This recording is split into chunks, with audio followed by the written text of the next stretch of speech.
Let's see this question. So the question is identify a molecule which does not exist.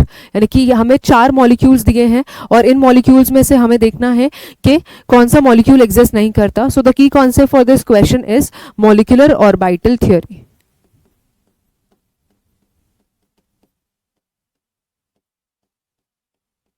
ठीक है, तो molecular orbital theory इसका explanation दे सकती है. तो क्या है कि जिस भी मॉलिक्यूल के अंदर जो डाइपोल मूवमेंट होगा, जिस भी मॉलिक्यूल के अंदर जो बॉन्ड ऑर्डर होगा वो 0 होगा, वही मॉलिक्यूल्स एग्जिस्ट नहीं करते. बिकॉज अगर बॉन्ड ऑर्डर 0 होगा इसका मतलब कोई भी बॉन्ड एग्जिस्ट नहीं कर रहा है दोनों एटम्स के बीच, तो यानी कि वो मॉलिक्यूल भी एग्जिस्ट नहीं करेगा. So the species having 0 bond order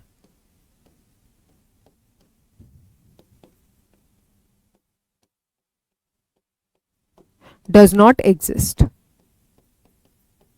तो अब हमको क्या करना है, बॉन्ड ऑर्डर चेक करना है. ठीक है, तो सबसे पहले अगर मैं बात करती हूँ Li2 पॉजिटिव की, तो Li2 पॉजिटिव के अंदर जो बैलेंस जो इलेक्ट्रॉन्स होंगे, टोटल नंबर ऑफ इलेक्ट्रॉन्स, तो एक लिथियम एटम के अंदर कितने इलेक्ट्रॉन्स होते हैं, 3 इंटू 2, तो टोटल नंबर ऑफ इलेक्ट्रॉन्स कितने हो गए, 6. ठीक है, तो सबसे पहले इसका बॉन्ड ऑर्डर चेक कर लेते हैं.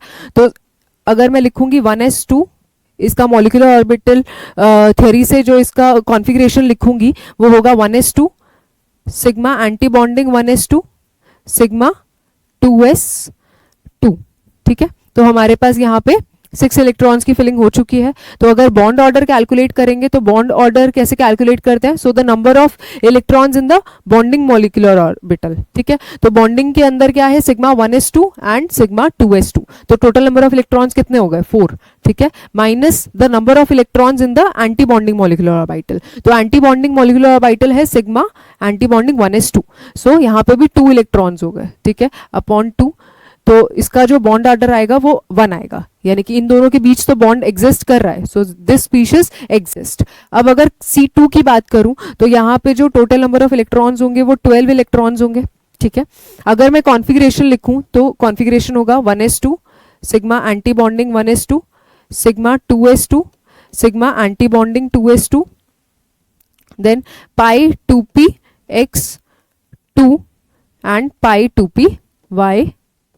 ठीक है, तो यहाँ पे जो टोटल नंबर ऑफ इलेक्ट्रॉन्स हो गए वो 12 हो गए. ठीक है, तो अब अगर इसके केस में मैं बॉन्ड ऑर्डर कैलकुलेट करती हूँ तो जो 2 4 देन 6 देन 8. ठीक है, तो 8 इलेक्ट्रॉन्स हो गए in the bonding molecular orbital, और अगर एंटी बॉन्डिंग मॉलिक्यूलर ऑर्बिटल में देखें तो 4 इलेक्ट्रॉन्स हो जाएंगे एंटी बॉन्डिंग मॉलिक्यूलर ऑर्बिटल में, तो जो बॉन्ड ऑर्डर आएगा वो 2 आएगा. ठीक है, तो ये स्पीशीज भी क्या करेगी, एग्जिस्ट करेगी.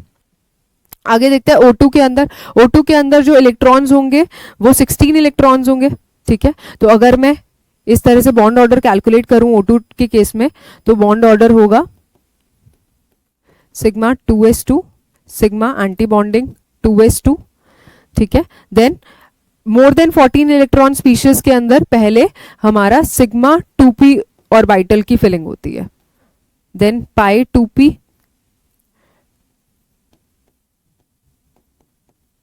ठीक है, और देन एंटी बॉन्डिंग फिल होगा and then again anti bonding, sorry. ठीक है, तो यहां पे जो बॉन्ड ऑर्डर निकल के आएगा इसके केस में, तो बॉन्ड ऑर्डर निकल के आएगा 2. ठीक है, तो O2 के बीच में एक डबल बॉन्ड एग्जिस्ट करता है.